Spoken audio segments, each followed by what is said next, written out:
చాలా రోజుల తర్వాత రైలు వేటకైతే వచ్చానమాట. రైలు వేటలో మనకి రైలు ఎన్ని కేజీలు పడ్డాయనేది అయితే చూపిస్తాను. సో హాయ్ ఫ్రెండ్స్, నేను మీ పడుకురాను. ఎర్లీ మార్నింగ్ 4:00 లేసి అయితే వేటకైతే వచ్చాము. చూస్తున్నారు కదా, వలైబోర్డ్కి అయితే మేము టైం వచ్చి 6:30 అలా అవుతుంది.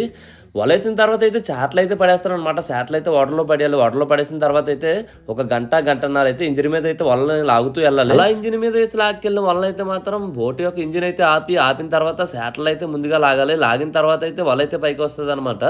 మా వాడైతే మాత్రం నాకంటే ముందైతే శాట్ని అయితే లాగాడు. ఎందుకంటే మాత్రం మా వాడైతే రైలు వేటకి అయితే రోజు వెళ్తున్నాడు. నేనైతే 1 ఇయర్ తర్వాత అయితే రైలు వేటకి అయితే ఈ రోజు వచ్చాను. వలైతే లాగుతున్నాను అనమాట. అలా లాగుతూ వెళ్ళడమే రైలు మొత్తం అన్ని ఒక చోటకైతే వస్తాయి అనమాట. రైలుకి అయితే బాడైతే లేదనమాట. రైలు అయితే మాత్రం పైకి అయితే లాగేస్తాను. చూస్తున్నారు కదా, మాకు పడ్డ రైలు ఎన్నో ఉండవు అనమాట. చాలా తక్కువ అయితే వచ్చాయి. అందులో అయితే కొన్ని పీతలు కొన్ని తమరట్లు కూడా ఉన్నాయి. అవి కూడా చూపిస్తాను చూడండి. రైలు మొత్తం గ్రేడింగ్ చేసిన తర్వాత ఎన్ని కేజీలు వచ్చాయి అన్నది అయితే నెక్స్ట్ వీడియోలో అయితే చూపిస్తాను అనమాట. నా చేతిలో ఉన్నది పీత, అలాగే తమరట్లు కూడా వచ్చాయి అనమాట. మాకైతే మాత్రం రైలు అయితే తక్కువ వచ్చాయి. వీడియో నచ్చితే మాత్రం లైక్ చేయమా. మరొక వీడియోతో మళ్ళీ కలుద్దాం.